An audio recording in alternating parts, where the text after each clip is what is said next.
It's Monday, and you know what that means. It's IndyCar night on iRacing. Hello again, everyone. We hope you had an enjoyable holiday week. I am Gary Gotzo, and welcome back to RACEWEAR's coverage of Round 5 of Season 3 of 2022 of the Monday Night Indy Fix Top Split, coming to you from the Iowa Speedway. As always, joining me in the booth for expert analysis from the NHR Esports team in the Lionheart IndyCar Series, presented by Butt Kicker, and fresh off his tour of Americana, which included stops on the deck of the Battleship New Jersey and the observation deck of the Empire State Building, it's Stephen Larkamp. Stephen, even though we had a vacation, it's same old for the top split competitors. Last week was a bit of a pack race where you wanted to be as close as you could get to the person in front of you. Tonight, you don't want that much traffic in front of you, or else it's the dreaded arrow push slowing you down. So often the case, and that is definitely true here at Iowa Speedway this week.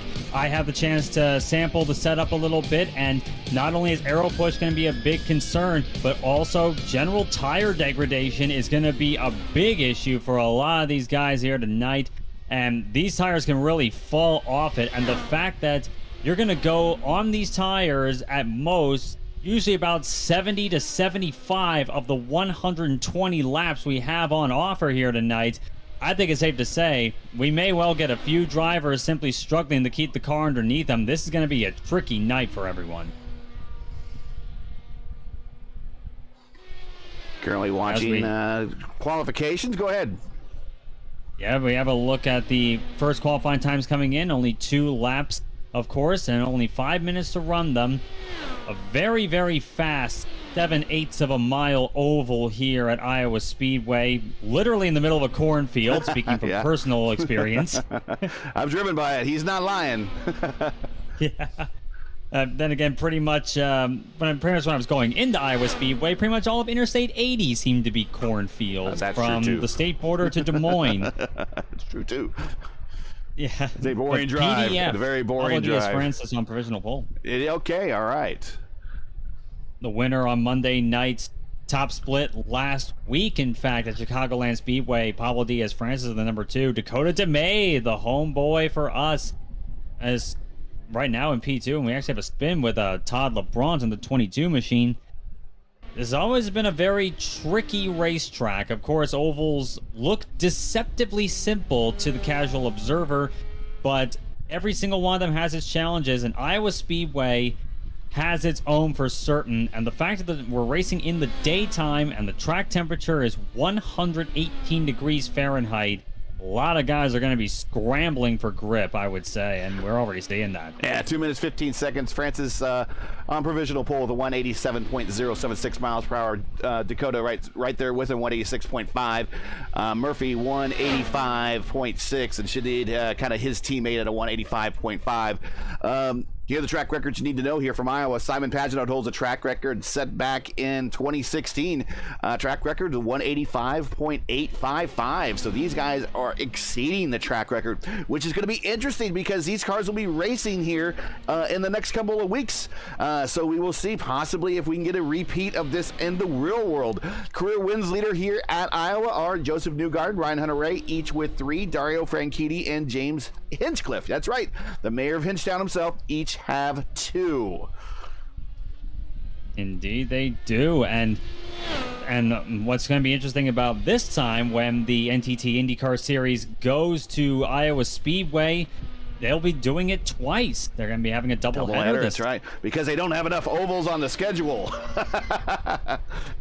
Even though there seem to be an abundance of them around the U.S. In my personal opinion, I think there should be more of them. Even coming from a road course guy like myself, I love the diversity of circuits that the Indy cars compete on.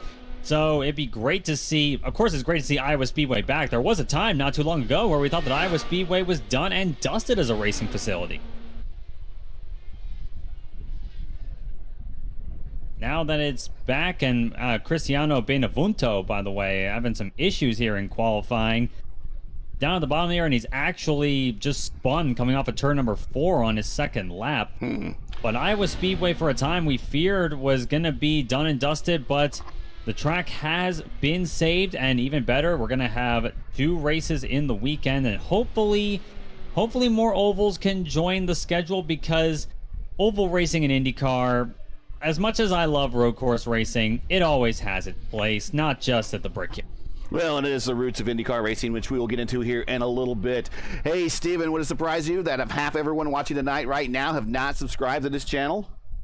Wow, what a surprise, Gary. According to YouTube Analytics, 50.9% of you are not subscribers. Let's change that right now. Help us on our drive to 1,000. If you enjoy RaceWear's coverage of the Monday Night Indy Fix Top Split and you respect the weekly stream, please do us a solid and make sure you support us by subscribing tonight, right now. We have about 150 subscribers to go to get to the magical 1,000 mark. So help us by hitting that subscribe button right now. We can't get there without you. And while you're there, don't forget to hit smash like and click the bell so you don't miss out on future RaceWear iRacing broadcasts. So now let's get into it in the Hawkeye State. On the pole, the number 2 of Pablo Diaz-Francis, off a hot streak from winning on Monday night at Chicagoland. He starts off with a 17.099. Alongside him, the number 6 of Dakota DeMay, who I spoke to earlier. A lot of shall we say, excitement from his part, but maybe not the most positive way for tonight. But he's starting off second, a very good effort. Row number 2 will be Rafael Eckert in the number 21, always a fast qualifier. Alongside him will be the 3 of Mark Murphy, Mr. Consistency in many regards in this championship hunt. Trey Shadid will start 5th in the number 4, alongside the 13 of Matthew Ponto. Justin the Commodore Door will start 7th, a fantastic effort for his number 12 machine. Alongside him will be the 9 of Matthew Mercer. Masato Shimizu in the 19 machine will start 9th, and rounding out the top 10 will be the 8 of Stephen Lee. Cesar Cabral will start his number 14 machine in 11th, alongside the number 11 machine of Brian Spots. Filip Radicic in the number 18 will start 13th place, alongside the 15 of Frank Irwin Jr. Antonio Alvarez's number 23 will be starting alongside, shockingly, the number 1, Adriano Pinero. A rough qualifying run for our championship leader. He's got a lot of work to do. That is a shocker for sure. The 22 of Todd LeBrunt will start 17th, alongside the 17 machine of Alan Morea in 18th. Curtis Kelly and Adriano Fraporti, another shockingly bad qualifying run, to not mince words about it. He will start 20th in the number 10. That rounds out the top 20. And then Cristiano Benavunto, who we saw had trouble in qualifying, he will start 21st, the last of the drivers opposed to qualifying time. And then Jacob Adams in the number 5, Spencer Steinman in the number 7, DL Lemons number 24, and Reed Sweeney in the number 25 round out the 25 cars about to take to the grid here in Newton, Iowa. It is going to be a hot night. Yeah, it's going to be hot, but it's also going to be packed. I wonder where these guys are going to try to find this clean air. Good luck finding the clean air, I would say. As much as you don't want it, pretty much inevitable at a place like Iowa Speedway. It's going to be, I imagine it's going to be pretty close quarters. Everyone's scrambling for whatever line they can find, looking for the grip. So these guys, it's going to be a pretty interesting showing, I would say. But over time, I think it may well get stretched out, and we'll see a clear pecking order come into play. And then, of course, the X factor. How many drivers are going to struggle? What sort of caution situation are we going to get? We got 120 laps to decide it. And now, of course, the end of 2 pace laps. Waiting on the pace car to pull off and get the show going. Well, getting ready to go green with the call of tonight's race from Iowa Speedway is Stephen Larkamp. Pace car peels off. PDF gets on the throttle early. Green flag flying at Iowa. Very good start from Pablo Diaz-Francis. Dakota DeMay caught a little bit flat-footed there, tucks in behind, and Rafael Eckert getting in behind him. Murphy as well. Shadid and Ponto side by side down the back straightaway for position 5. Ponto to the high side. Looks like he might clear him. He'll get a good run off the corner, but it is Pablo Diaz-Francis leading lap number 1. As everyone starts to get themselves into order here. Meanwhile, big pack forming up in the middle of the field. Cesar Cabral and Masato Shimizu and Filip Radicic battling it out for a possible top 10 spot. And here comes Pinero looking to the high side now. He's going to have Shimizu in the way, however. He's going to have to back off here. This is going to be a big problem, I think, for Pinero. With all the fighting around him, oh, that was close. That was close. Now Pinero to the low side of Shimizu, but he's got Radicic in the way. Oh, Shimizu struggling on the top line there. Pinero now clearing him down low. It got one of those grunts out of me. We're like, We're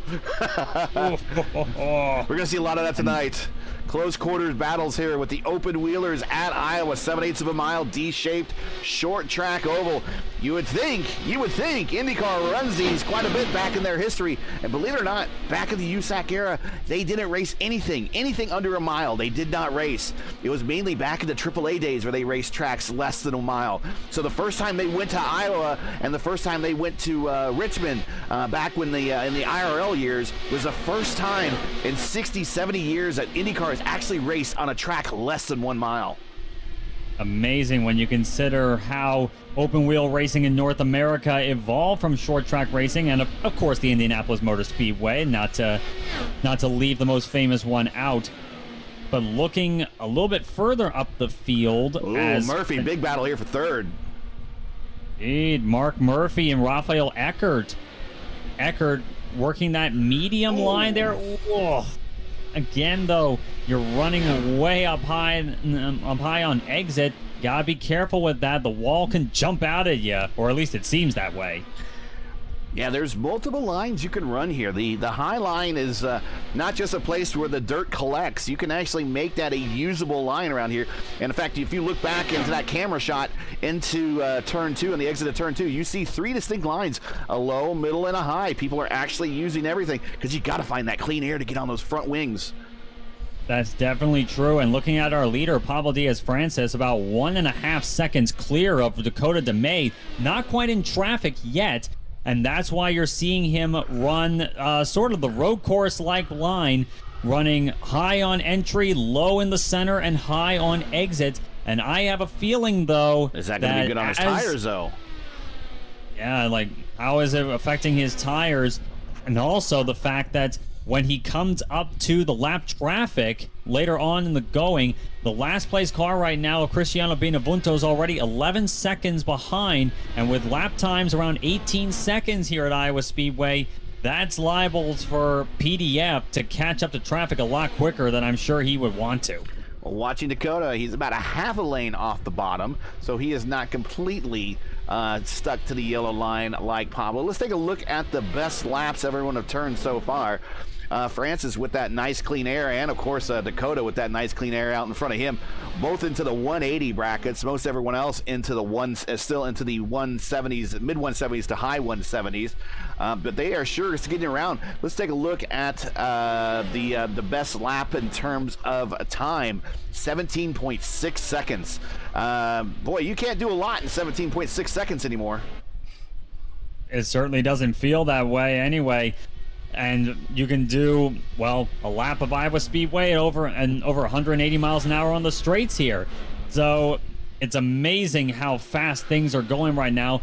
And right now, working lap number 15, it doesn't feel like 15 laps have passed at really any other venue, because frankly, it hasn't at any other venue. Checking out Murphy and Eckert. Eckert exiting way up onto the third lane, looking like he's actually 2, 3, and 4. He's in the middle lane, almost up into the white of the dotted line there, up into the third lane. So he is definitely trying to preserve those tires. Murphy all the way around in the third lane that time by getting the clean air. So he is definitely up there trying to preserve these tires. We were talking in the pre-race about strategy around here, and we thought for sure we would probably get a caution about this point in time. It hasn't showed up yet, but we were always saying that the tires are going to go away long before the fuel burns off when it comes to coming to this track. That is certainly true here tonight. I actually saw Cesar Cabral and Brian Spots battling side by side for P12. Spots around the outside of Cabral. Well, that's the faster line, isn't it? It certainly is in 3 and 4. It definitely is, especially since you not only get a lot of momentum up there, but it's also better for tire degradation. As the tires wear in, that lower line is going to be less and less desirable for a lot more drivers. And Cabral even though he's got Masato Shimizu all over his gearbox right now, I think, like, yeah, Cabral's running that middle line there through 1 and 2. Shimizu up on the high side, and it's giving him a bit more momentum there. Tell you what, passing is a premium. Pinero has been your big mover, only up 5 spots. And actually, a little bit further back, Spencer Steinman, he's up 5 spots as well. But that is it. Normally, you see guys making their climbs a little bit bigger numbers than that as they work their way up into the top 20, the top 15, the top 10. But most everyone else is certainly with the top 5, wherever they started is currently where they're slotted. Yeah, it's very hard, especially once the tires start to wear in. The aero push is going to create a little bit of buffers there between cars. And even though we have the likes of Adriano Pinero, who's already diving down the inside of Stephen Lee into turn number 1, he's moved up into the top 10 already from 16th. Here comes Lee, charging right back. Lee's not done with them. Lee to the low side in 3 and 4. Pinero gets that launch off the corner, though, up top, and he will clear him there. Pinero up at least 6 positions now.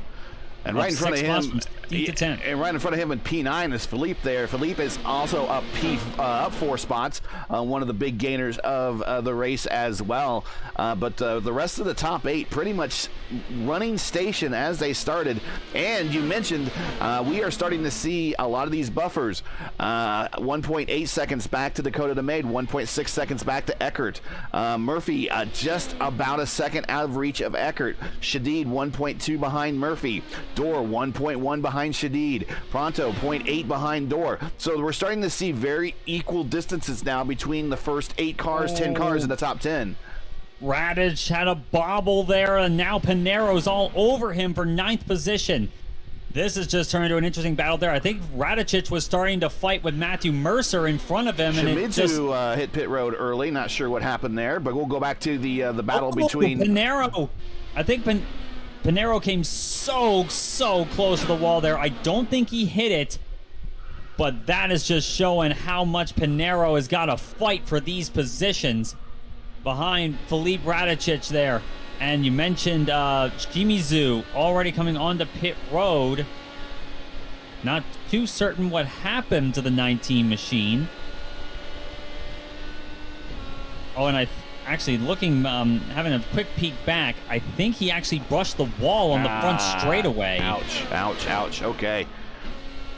So that may well ruin his chances tonight. Very tough break for him because he was running in a decent position as well. But Pinero now starting to close up on Radicic, and this is another factor that we'd be remiss to mention here is going to be pit strategy, and I definitely think that someone like Pinero is going to come in as early as he possibly can to get the undercut on a lot of drivers here. I think about lap 60 or so, about lap 60. Probably somewhere in that area. At least lap 50 would be the area we're looking at. 120 lap race, and talking to Dakota DeMay. Now we're starting. Sorry, not to cut you off. Now we're starting to get a big battle here. 7th, 8th, 9th, and 10th. We're all grouped together, and there's Philippe looking on the underneath of Mercer for the position. Not quite. Mercer gets that run we mentioned before up on that top side. It's a big power play you have there on the exit of the corner, even though Mercer has Matthew Ponto's number 13 machine right in front of him, giving him a little bit of slipstream on the straightaways, but then that becomes as much of a curse as a blessing when you get into the corner, and Radicic really squirrely there coming off a 2, and here comes Pinero to the high side to capitalize. Not quite enough, though. Take a real look at our leader. Our leader is now in lap traffic. We do want to look at last week's results from last week's race because we did not broadcast last week because of the holiday. But here is what happened last week. Pablo Diaz-Francis, he did win. Gonzalo Romero, his teammate, P2. Adriano Pinero, P3. Eckert, P4. Tracy did P5. Ragon, Geisler, Murphy, Fraporti, and Mercer, a lot of the same folks that are in this race, finishing in the top 10. Real quick, we do want to show you the Division 1 point situation. There you have it. It's Pinero, Ragon, Murphy, Ritter, Dakota DeMaid, Nick Sudik, another good friend of ours, Will Height, Shadid Bastain, and Dylan Moskowitz. And also we have Division 2 participants here in the lineup as well. But that is your Division 2 standings right there, and most notably Rafael Eckert and Cristiano Bonividito in the lineup as well. And I think we might have had Todd Labronte. I'm not quite sure if I just remember off the top of my head. But those are your Division 2 point standings. We said we'd watch the points a little bit more as we got into the mid part of this season. Very good championship battle. Could well be on hand, especially now with Adriano Pinero fighting his way up through traffic. And he's already up to P8. He has cleared Felipe Radicic and Matthew Mercer, and now he's got Matthew Ponto to consider as well. And of course, looking at points is going to be. And like Pinero is once again showing himself to be a driver to beat, but even the drivers to beat can be beaten, and that is something we saw both last week and we saw here tonight. We're seeing here tonight for now, but Pinero may be behind, but he's not defeated yet. Special thanks to 4D RACEWEAR as being our season-long partner for the Monday Night IndyFix Top Split. 4D RACEWEAR are the makers of ultimate gear and apparel designed specifically for sim racing. Check them out today at 4dracewear.com or click on the link in today's stream description. And if you use this special coupon code, which we'll put up on the screen. Caution is out. Caution is out. What's happening? Oh, let's go back. Alan Morera. Alan Morera is number 17. There's Jacob Adams up against the wall in turns 1 and 2. Yep, that's that number 5 machine up in the wall, and looks like contact with the car behind him, trying to pick out who that is. It's the 20 of Cristiano Benevento, who gets in the back of him. Yeah, they had the leaders coming down, storming down on him, and they really wanted to get a move on. And there was actually a slow car in front of them. Trying to see who that is. That is Alan Morera. I don't know if he had an issue with a VR or equipment issue. Let's ride along. Oh, he spun coming off of 4. Self spin for Alan Morera and causes a checkup, it seems, for everyone behind him. Everyone's scrambling to find the way around the slow car, and unfortunately, Adams is the unluckiest of all the victims of that. I don't know the best way for Morera to get out of the way of that one. I'm sure that he was definitely trying to right the ship there, but yeah, there's going to be some unhappy drivers about that. Let's fast forward here now into the current. And everyone off of pit road. Here is this week's 4D RACEWEAR coupon code, MNF10W5. Use that and get 10% off your next purchase. MNF01W5. And get 10% off your next purchase with 4D RACEWEAR.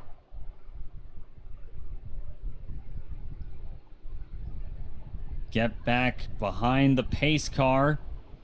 Pretty much everyone involved came on to pit road. One exception I'm seeing, of course, is Adriano Forporti. He's trying to get a lap back. But looking at everyone coming off right now, we're working lap number 44 here. I think they could probably make it to the end at this, with around 75 laps being something that Dakota DeMay mentioned is possible, and with us circulating under caution right now, it could well be that with fuel saving taking place among a lot of these guys, that may well be their one and only stop. Unless there's a late caution, and then of course they'll have that last set of tires they can throw on. It looks like as the sun is giving the racetrack a little bit of shade, or the clouds are giving a little bit of shade to the racetrack for the time being right now. But yeah, they'll have that last set of tires they can do if there's a late sprint. Indeed so. The track temp has dropped by 3 degrees Fahrenheit from 118 to 115 so far.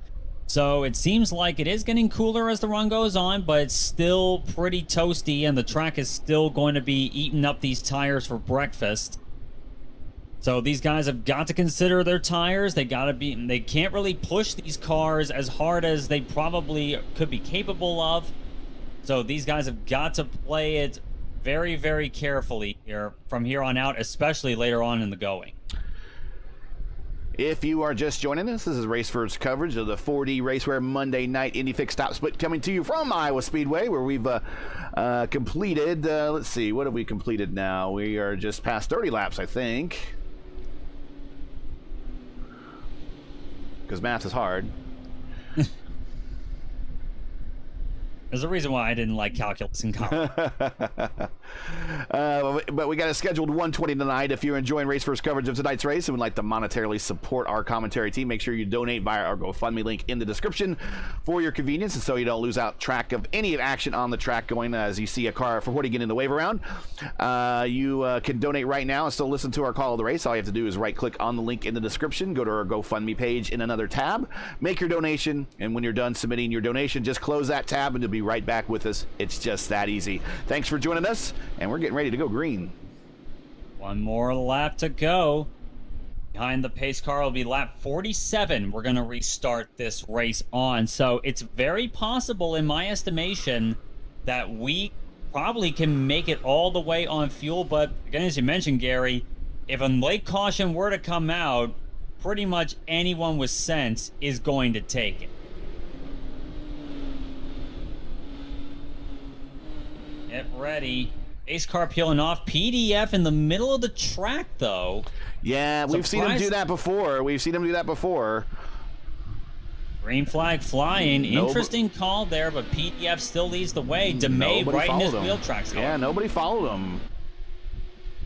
Kind of surprising there for Pablo Diaz-Francis, but he still holds on to the race lead. DeMay follows him through, and looking behind him. Oh, this battle for the top 5 position. Here comes Pinero to the inside of Justin Dorr. Trey Shadid.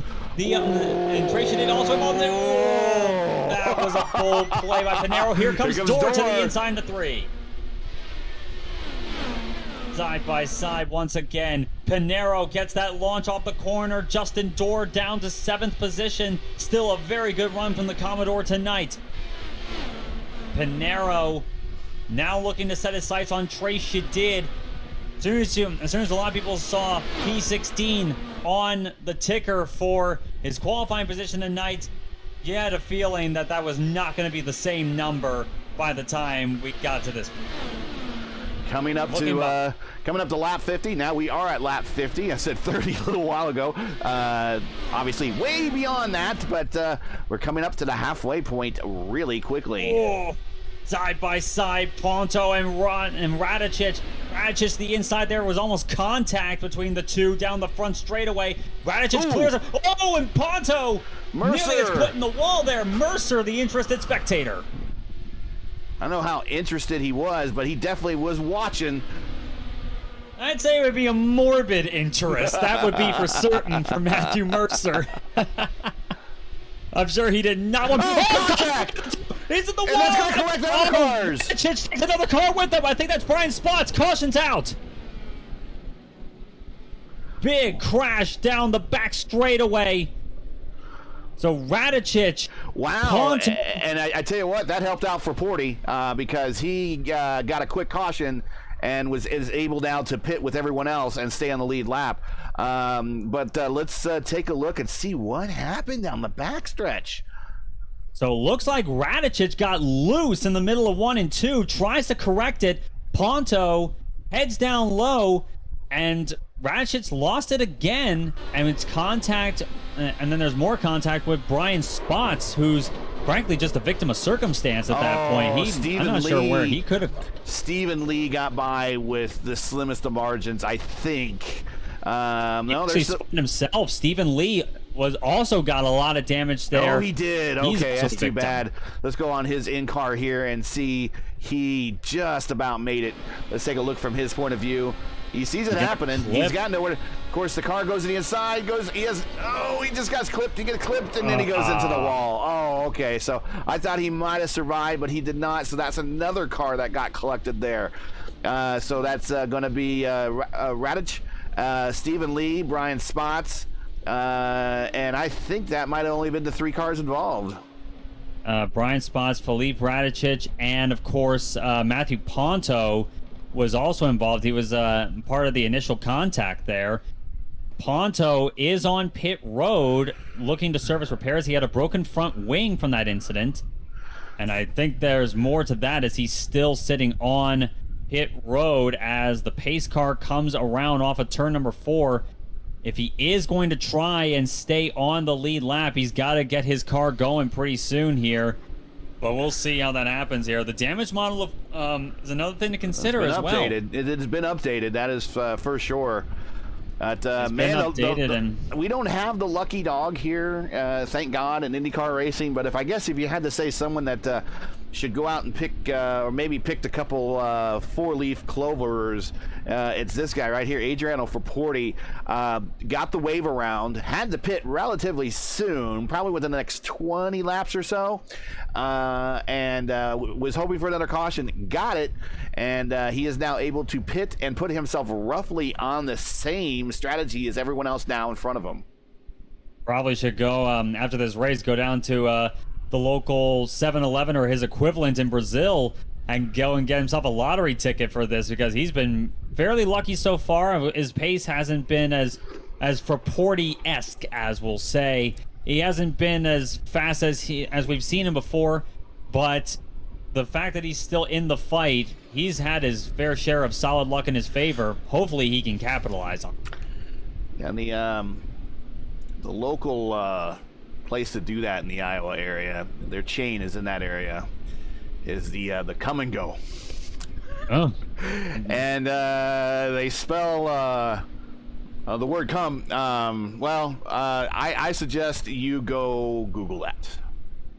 Yes, indeed. I'm sure there may be a few Snickers to be had after that. For us around where I'm from in Philadelphia, it's the local Wawa is where we go. Yeah. We know about the Wawa. We got the 7-Eleven and the Get Goes and Rickers here in the Indianapolis area. But it's the Come and Go there in the Iowa, Des Moines area. Yes, and of course, the actual name means something different than what what some people's minds may I'm just suggest. saying, go look it up. Go look it up. It'll do it justice if you go look it up.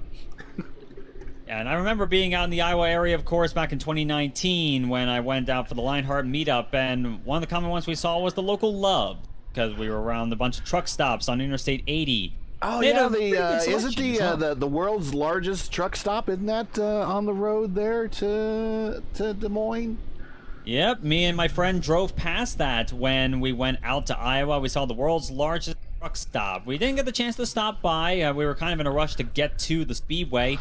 But we definitely saw it. It exists, and maybe we're the stop next time I go out to Iowa. I've seen some YouTube videos of the places. Actually, it's got a car museum and a couple things in there. It looks pretty interesting. Check it out.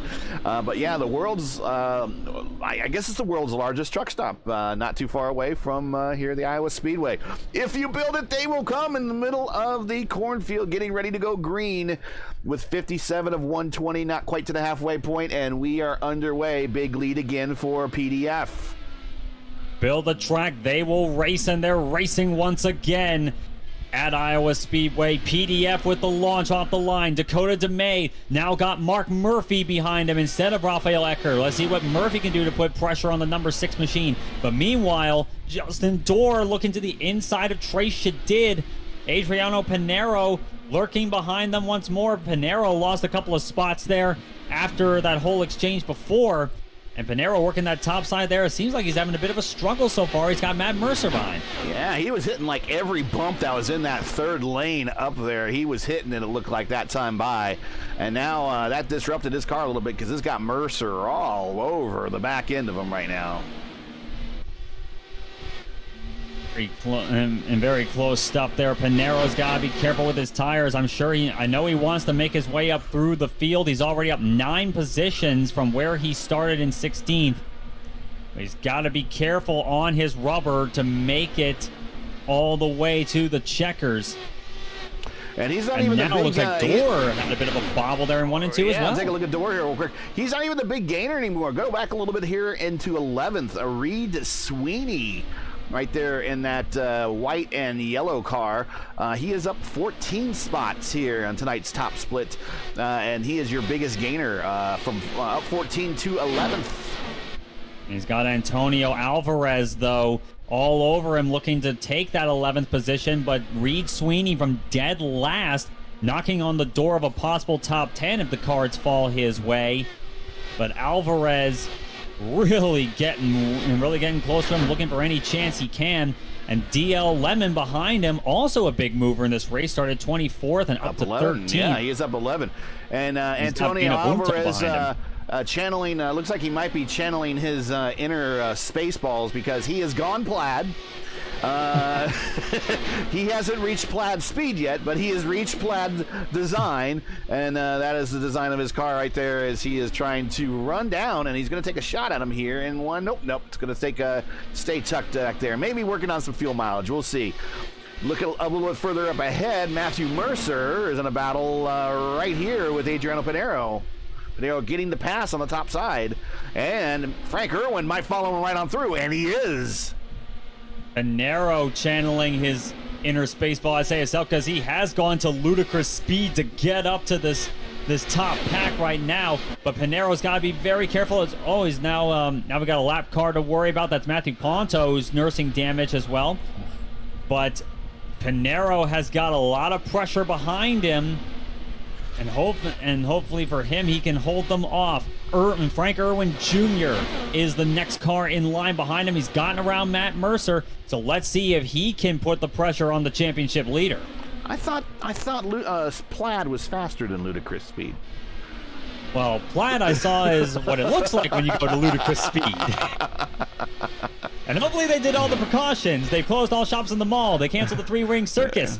Oh, so yeah, they can actually do it safely. Gotta cancel the three-ring circus, yeah. Fantastic movie. If you never saw it, I think I personally recommend it, being the sci-fi nerd that I am. But now look at Todd Labronte side by side with Mercer, squeezes by on the down outside. Low. Woo! Frank Irwin Jr. to the inside of Adriano Pinero.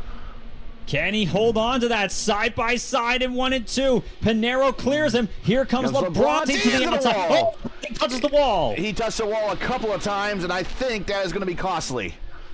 That may well have been. That may well have hurt his chance. He's spinning. Up a 4. Everyone avoid him. Caution is out. Can everyone avoid him now? Yes. It looks like he's clear. Yeah, that damaged. That did it. Oh my goodness! That's the wall has as we're sitting here talking about sci-fi and everything. It's like sometimes the wall has gravity of its own, and it'll just reach out and grab you.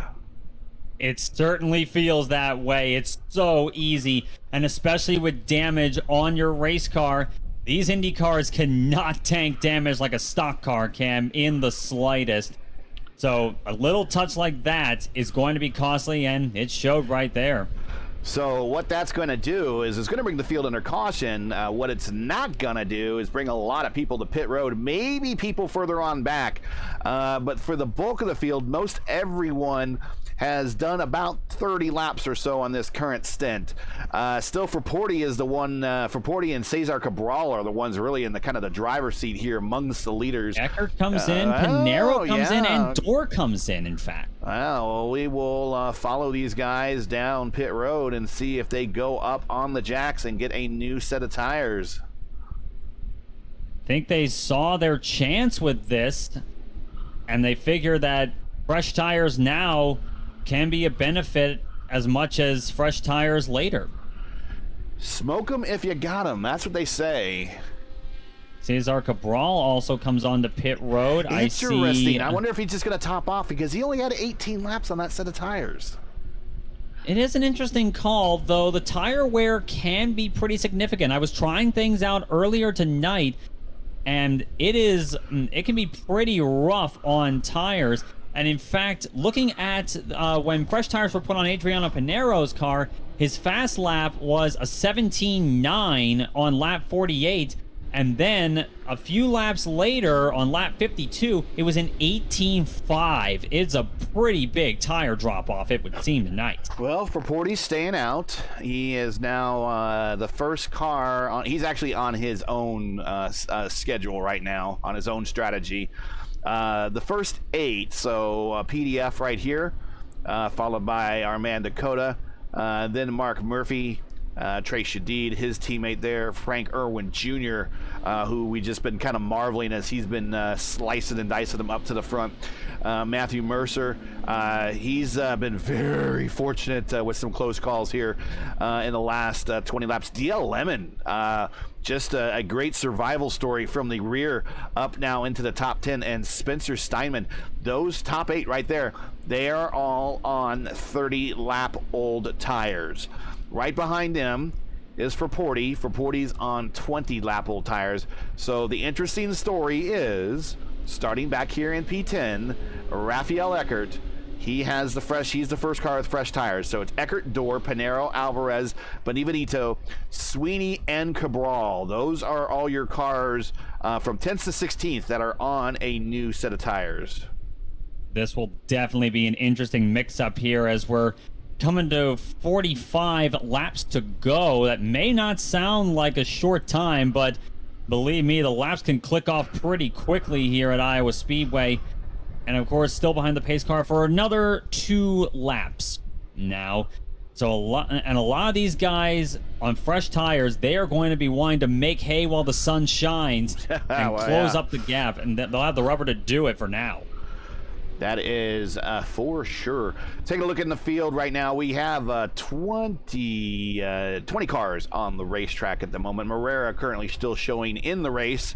Actually, 19 cars on the track at the moment. Morera and Labronte showing in pit road under extensive and extended repairs.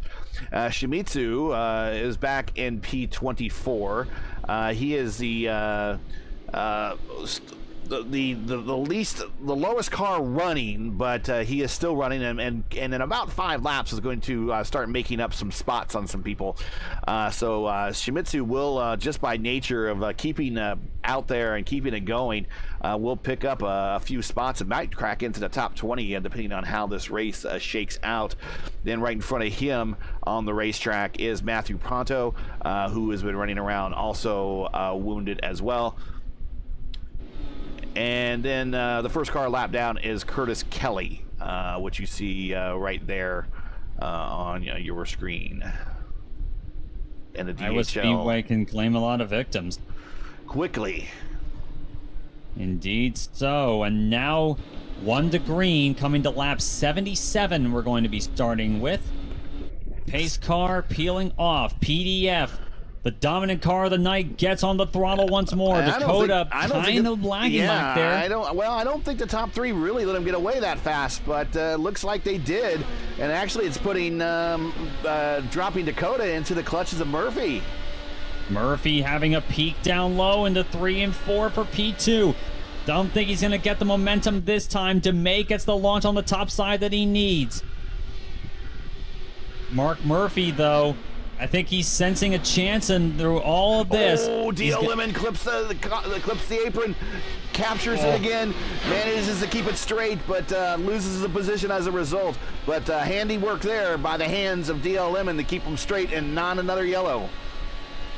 What do we always say? Apron bad? Apron bad. There it is again. Apron bad. And now he's under pressure from the first of the fresh tire runners. That's Rafael Eckert. Little bit of a block, it seems. Maybe not exactly a block. But now Eckert looking to the low side into 1 and 2. And he made that pass look pretty easy. That's the benefit these fresh tires have. And now Justin Dorr looking to take advantage as well. Going right behind him. Ooh, and Antonio Alvarez dives it on the low side. Almost clips Pinero there, as now for Porty looking to capitalize on that as well. What a brave move there. We haven't seen much 3 wide tonight, and probably for good reason, because, well, it's definitely a risk. Let's go back and watch that one real quick, because we were trying to get the cameras on that one as quickly as possible. Going back a half a lap here. Here he is. Fraporti gets up into the wall, possibly. So we have Pinero and Fraporti, and then Alvarez just kind of tries to scoot on by it. Almost pulled it off. Goes full send into 3 and 4 to Antonio Alvarez. Almost made it work too, but it was going to be a rough call either way. But now Alvarez staying up there with Adriano Pinero, and Eckert and Dorr have both gotten by DL Lemon, and now Pinero is going to be the one trying to pick him off now. And we got a battle right back here with Fraporti, Sweeney, Cabral. All these 4 cars right here in a battle for position. Cabral to the outs. I believe that's Reed Sweeney to the outside of Cabral, I should say, and now dives it to the inside of Fraporti into 3 and 4. This is the battle for 14th position. Sweeney clears them for the time being. Cabral down low. And guys, this is a battle for 15th, 14th, 15th, and 16th. They're fighting it out all over the racetrack. Right now, the one to see in clear sailing is PDF, but we got a bit of a battle right behind him. Let's go back to the battle with Matthew Mercer. Let's check this out. We got Frank Irwin Jr. work his way up to 5th.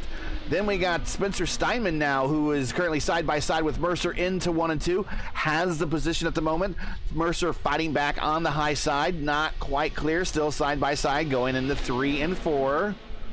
Still battling. Steinman's going to be able to pull up this time, get the position. That gets him in the 6th. He is up 17 positions. Fantastic run so far by Spencer Steinman. Started towards the back, and Mercer gets very tight there off of turn number 2, and that allows Rafael Eckert to clear him for the time being, and looks like he will clear him more permanently here as we're working lap number 89. Eckert, of course, the first of the runners on fresher rubber right now. It may have been a few laps for them to settle in, but same is true for everyone around him.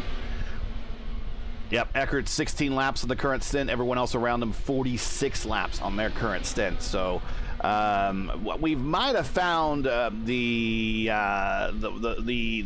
break-even point of where outside of maybe the first 15 laps or so, these tires are pretty dominant. But out in between 15 and let's say 30 laps, 15 and 40 laps, the tires are pretty much even across the board.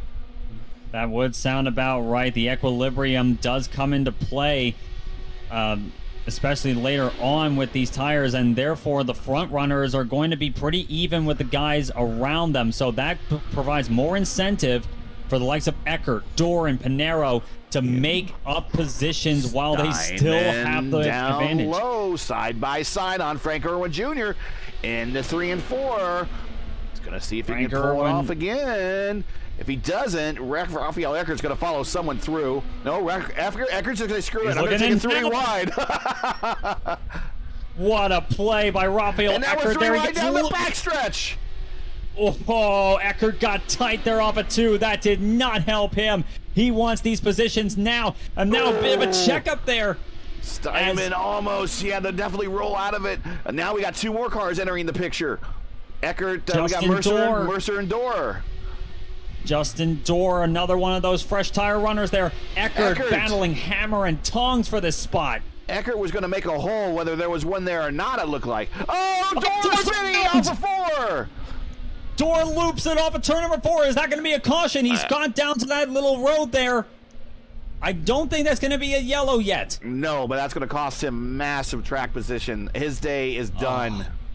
My heart goes out to Justin Dorr for that, fighting so hard for that position. He had a great run all night, only to see that happen. But now Eckert clears Frank Irwin Jr. up to P5, and Spencer Steinman follows through and clears Irwin as well for P6. Caution's out now. Dorr. Oh, it's Justin Dorr getting involved He actually hit, I think that's Mark Murphy. It is Mark Murphy. P3 is wrecked. Oh my goodness, what happened? And it takes out the whole their whole squad there. It took out second and took out third and fourth position there. Mark Murphy and Trey Shadid Okay, so let's watch this. Involved. So here comes Murphy. Let's try to get another angle on this one here. Yeah, here we go. Door's coming up to speed. He is on the racetrack though, and he lost it going into the corner, so he was somewhat damaged. Yeah. And that collected. He did have damage, it looks like. And I don't know if Mercer is part of their squad. It works with him as well. He might. I don't know. But if that's the case, all three of those guys just got taken out, and that's unfortunate. That's really unfortunate. I would have thought that maybe Door would be down a little bit further on the apron, not knowing how his car would react. But unfortunately, that took out two in the top five. Yeah, I think Door, from what I'm seeing in chat, Door was realizing that he had damage here and he was trying to limp it back onto pit road there, but the car just got away from him. Well, this certainly shook up a lot of things, didn't it? It did, and Pablo Diaz-Francis realizing that he has a little excess fuel on board. He's trying to burn that off right now. I believe Francis has led every single lap up to this point. Let's take a look at, I don't know if I have that running. Maybe we can bring it up. He might be in the running for the Grand Slam at the moment. Yeah. He has the fastest lap. There we go. You can see it right under the bugs there. We will turn that off. 17.4. So he has the purple lap. He's led all the laps. He has the pole. So all he needs is the win, and he gets himself the Grand Slam. And you do not see that very often in oval track racing. That is certainly a very rare occurrence. It's rare on road courses where you see it more often, but that's more often by the standards of something that only happened once in a blue moon. But PDF looking to have it pretty strong right now as we're coming to lap 100. It'll be just under 20 laps to go when we go back to green, but it's PDF and Dakota DeMay running 1-2 for pretty much the whole night, I'll say. Dakota's been pretty much second the entire race. Rafael Eckert now back up to third and on fresher rubber, mind you. Yeah. We'll see if he's at that point that we mentioned, the equilibrium point between the two. Frank Irwin Jr. in fourth from 14th. Adriano Pinero in fifth from 16th. Benevunto 21st to 6th.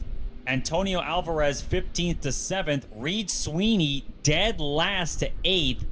Cesar Cabral up 2 spots in 9th. And Spencer Steinman 23rd to a top 10. This has been the night of the hard chargers, has it not? Yeah, 13 cars still in the lead lap.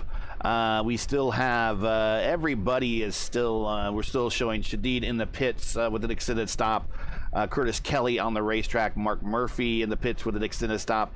Labronte is back on the racetrack. Pronto back on the racetrack. Shimizu back on the racetrack. Morera still showing an extended stop, but I believe with the 15 minutes into his stop, he's probably done. He just hasn't disconnected at this point. So we're looking at back to 20 cars or so still on this racetrack. So even though we've had some attrition, not a lot of cars have disappeared. They've gone on, they got fixed because they realize that each position is kind of precious in terms of iRating and points for the championship, and every position and every point counts. Certainly does, and that's why you're seeing this sort of NASCAR mentality where even if the car is damaged, you can still turn laps. You can still get something out of this. This is the thought process that a lot of these guys are going through right now. So they're going to be going out there trying to turn laps, even with a wounded race car. They are going to be trying and get as many positions as they can because they know that the attrition has been high and there's a chance of more. Okay, so what we're going to do is we're going to change the last lap. You're going to see in the stat there in the ticker the speed of each car's last lap. We're going to see the top 3, actually the top 5, how they differ and compare in these next couple of laps as we are back to green here at Iowa.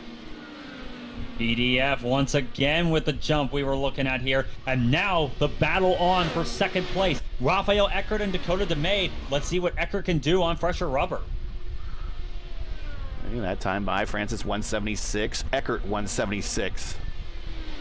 Meanwhile, behind them, Benevunto has gotten around Adriano Pinheiro, and so has Alvarez. Suffering right now.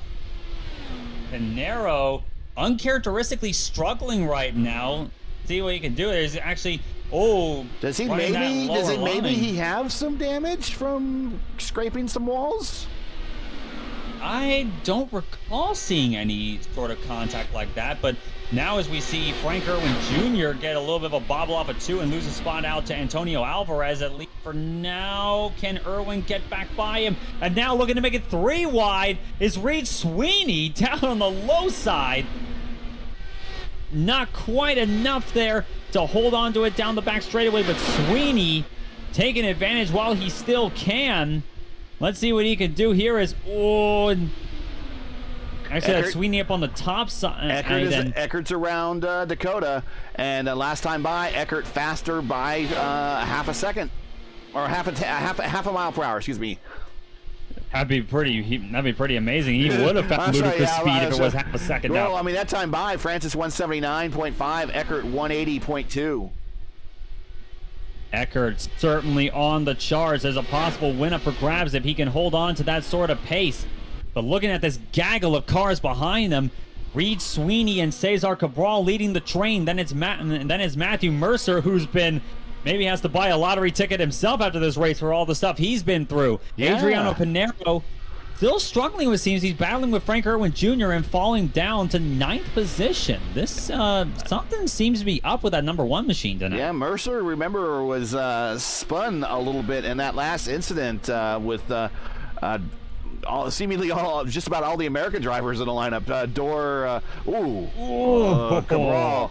But with Dor,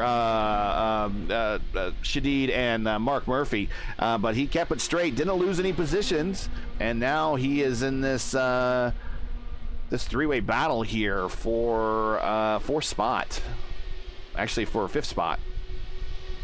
And actually Antonio Alvarez and Cristiano Benevunto in P4 and 5, not respectively there. They're closing up on Dakota DeMade in P3. Dakota really seems to be struggling at the back end of this race. With less than 10 laps to go, can Dakota hold on to this? Eckert still trying to run down PDF, running out of time. PDF was quicker that last time by. But just a little bit, yep. Gap hanging around 1.3 seconds between Pablo Diaz-Francis and Rafael Eckert. But Dakota really seems to be dropping off the back of those guys. Eckert slowly reeling them in. Eckert that time by 17.9. Pablo Diaz-Francis 18 flats. Eckert closing up a little bit. He needs more than that. Needs more than that. Well, they were pretty even last time by there, so you can't have pace in fits and spurts like that. Oh, Eckert! Eckert, I think, hit the wall there. It looked like he did. I'd be genuinely shocked if that didn't do any damage. Let's see. And he certainly hit the wall there from what I'm seeing. Well, I'm not sure what he had. It's disallowed the lap time because of probably an X for sure. It's a meatball. He has a meatball flag. Catastrophe, it seems, for Rafael Eckert. And it's just outside of that 5-lap window, so he's gonna have to stop. Guess what? Day is done for Rafael Eckert. Oh no, and I'm wondering if Dakota knows that. He does realize there he is. Eckert pulls off. He realizes that his goose is cooked this time. A heartbreak for Rafael Eckert at the end of this race. That was. It was probably going to be close in terms of catching him for the win, but meanwhile behind all this, Alvarez and Benevunto side by side for P3. Very close stop there. Benevunto holds him off. 3 laps to go at Iowa. Unless Pablo Diaz-Francis has someone go faster than him, he's going to, in the next 3 laps, get the win and get the purple lap to go. And that should be, if our calculations are correct, a Grand Slam win on an oval. 2 laps to go. Such a rare occurrence here. 2 to go. Can Dakota hold on to this? They're running that lower line there. Benevento did too, and I think that might cost him. But now PDF to the white flag. We didn't really talk much about him unless we were under caution mentioning that he was the leader. But he has put on an absolute clinic here tonight. It'll be 2 weeks in a row for Pablo Diaz-Francis off of turn number 4. PDF gets the win at Iowa Speedway. Yeah, don't send me a copy, send me a PDF. That's how you do 2 weeks in a row. Exactly. Send me a PDF of this race result because it could well be a grand slam for Pablo Diaz-Francis. What a spectacular drive for him. Just did everything right, not a wheel wrong. And PDF gets the W. Dakota DeMay second, and Cristiano Benevento from 21st on the grid to P3 at the checker. Let's look at the final standings from Iowa here. PDF, your winner. Dakota DeMay hangs out all day a second, finishes second. Cristiano Benevento had himself 18 spots gained up to third. Matthew Mercer fourth. Antonio Alvarez raced hard all day to fifth. Cabral, Sweeney, Steinman, Pinero, not his day, finishing ninth. DL Lemon, great run to 10th. That is your top 10. Irwin Jr. for Forporti. Remember, Forporti was a lap down at one point, worked his way up to 12th. Kelly, Labronte, and Eckert. Eckert with that late meatball. And you know what they say, you got to respect the meatball. Going on the next page, Pronto, Murphy, Shadid, Dorr. 3 of those guys into that same incident. I'm sure that's going to be talked about this week. Shimizu, Morera, Lee, Spots, Radicek, and Adams rounds out your 25-car field here at Iowa.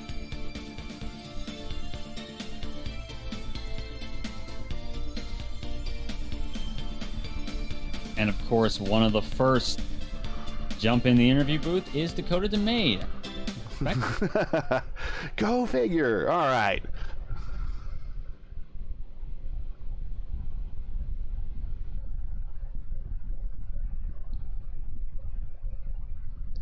Actually, let's before we bring him in,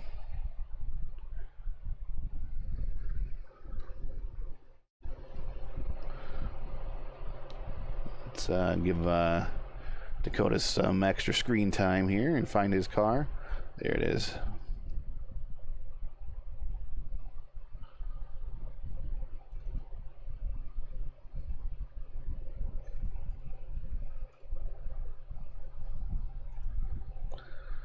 All right.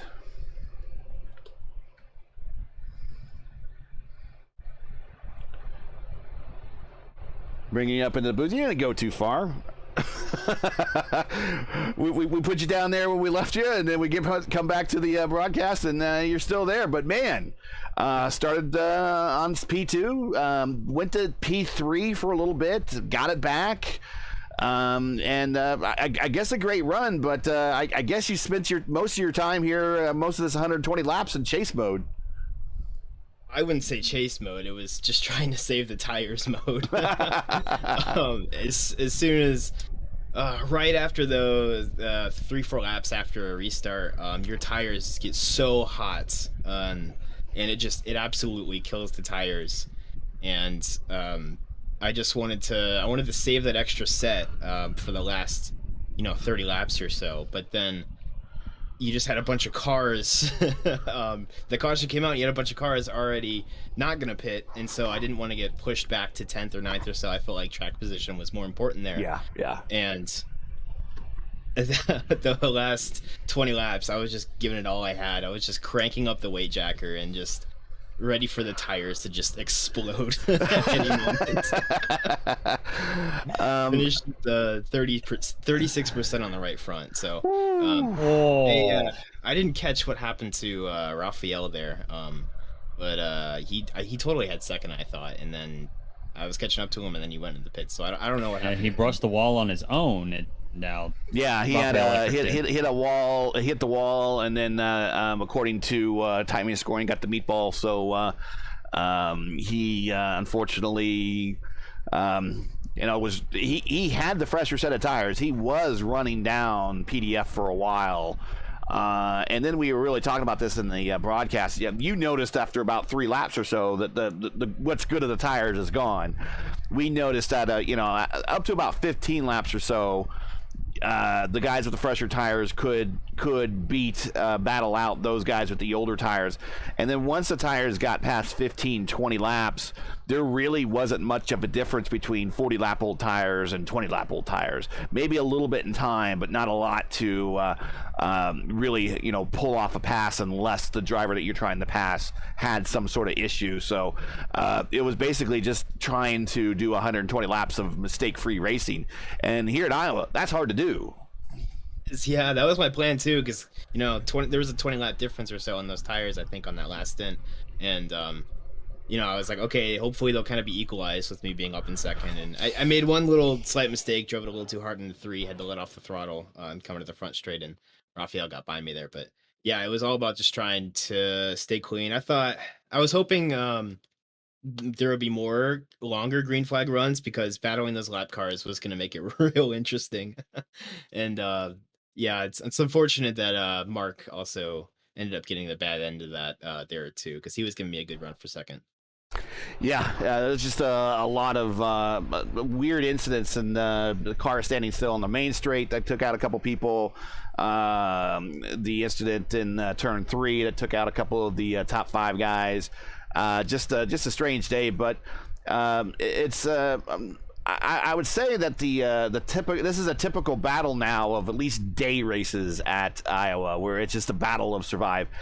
Qualify good, pick off a couple positions at the start, and then hold your positions until a mistake happens or the next pit stop where you can maybe jump somebody.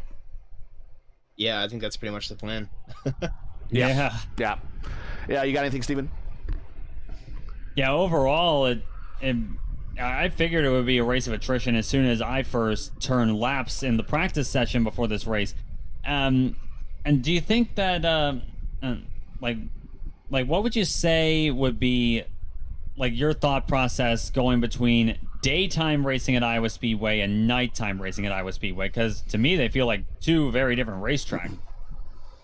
Sometimes it depends on the setup too. This setup was really tight, so you couldn't quite work too much. Yeah, daytime is definitely more about conserving tires. Nighttime, you can kind of, usually depends. Early on in the race, you kind of want to save those tires, but once it gets really late in the night, track cools off. That's when it becomes, the bull ring, which is what I really enjoy there. But yeah, I'd say it's a lot more tire conservation. And the highline never really came in for me during the daytime either. I don't think it came in for very many people.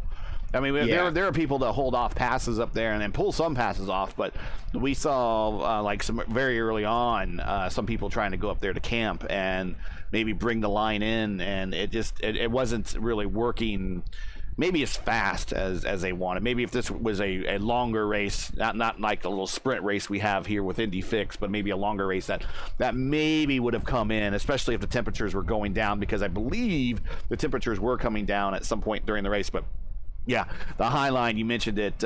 If you were up there, you were either up there defending, but you weren't up there on a regular base trying to run someone down. Yeah, that's about right. And at night, that's what I noticed too here in Nashville. Once it gets at night, that's when the high line really comes in for these cars. So, yeah, that's my observation. Shout outs. You guys can check out Echo Blade and Voltic Pistol on Steam. Those are 2 games that I made by myself. You can follow me on Twitter at Sunset Arctic. You can follow Sunset Arctic Games, and follow the games that I make and whatnot, and follow me because I'm gonna have a really good important announcement. That's right, I'm back on the announcement loop of thing again. In a couple weeks, there's gonna be a really good announcement. I can't say it now, but you're gonna want to stay tuned for that. It's well, I want to say it's gonna be another game, but I don't know. Close. Okay. I don't want to give it away. All right, don't give it away. Don't give it away. I haven't told you guys yet either. So yeah, and shout out to Lucas and Alyssa, because I know they watch these races too. So Yeah, that's all. All right. Well, announcements pending. Stay tuned. But P2 tonight, and we will see you next week at Kentucky. That's right. And tomorrow night, first race of Formula Indy Series. You guys can check that out. It's an all-road course IR18 League. Tuesdays, 9 p.m. Eastern. We're going to be racing at Le Mans. You ready for that, guys? Oh, yeah. I think we're going to have possibly 30-plus Indy cars, maybe. I'm not sure what you got the field limit set for that race, but definitely 25-plus Indy cars racing at Le Mans. Going to be quite the interesting...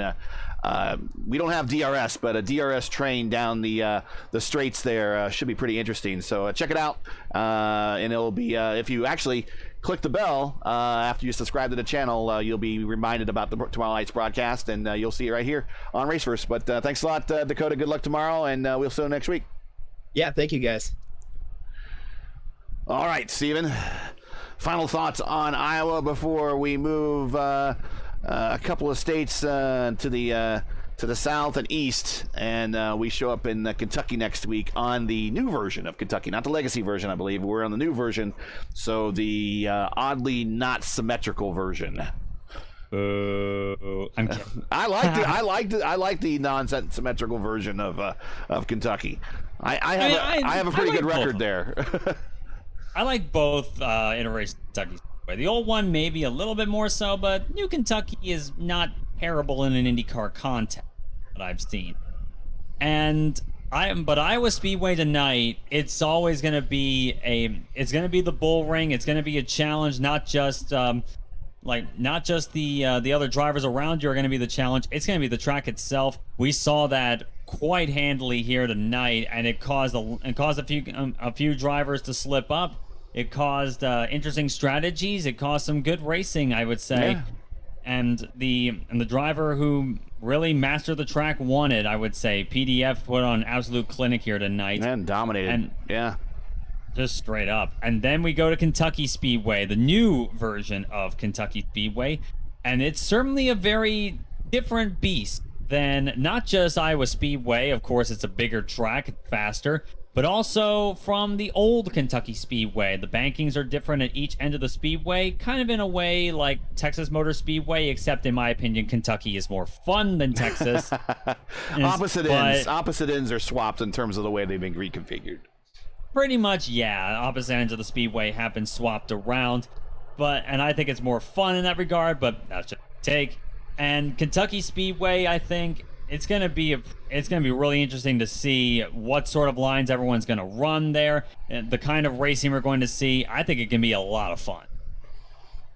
All right, well let's read us out of here. Got lots of stuff to talk about here on the outro, so I'm sure we're going to cross over into the next track, but bear with us as we send everybody on their way for this Monday night.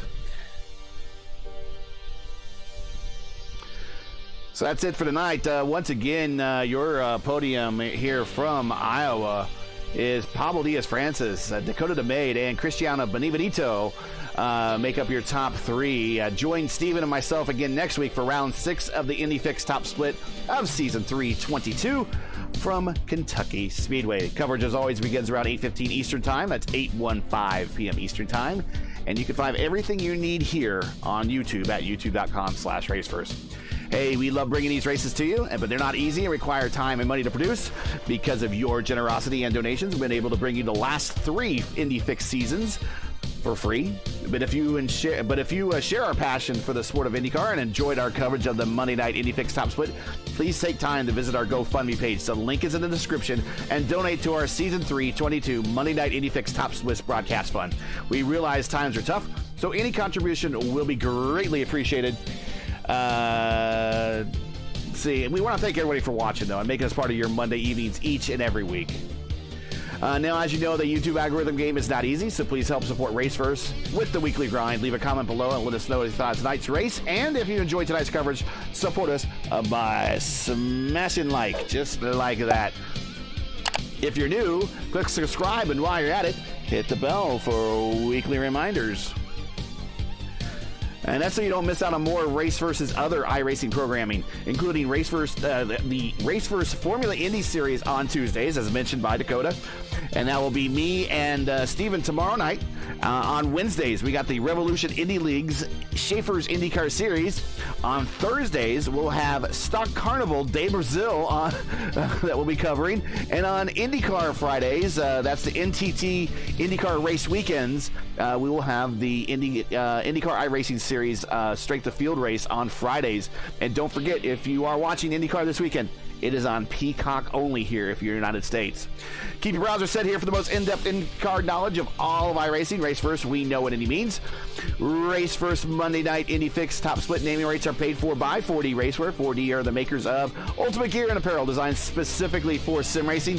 Check them out today at 4dracewear.com or click on the link in today's description.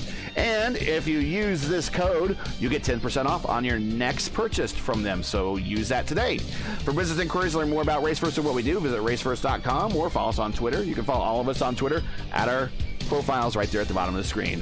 So for Stephen Larkamp, everyone's Race First, I'm Gary Gotzo saying all good night, and thanks for watching. And to all our men and women serving in the military and as first responders, Godspeed, God bless, and come home safe.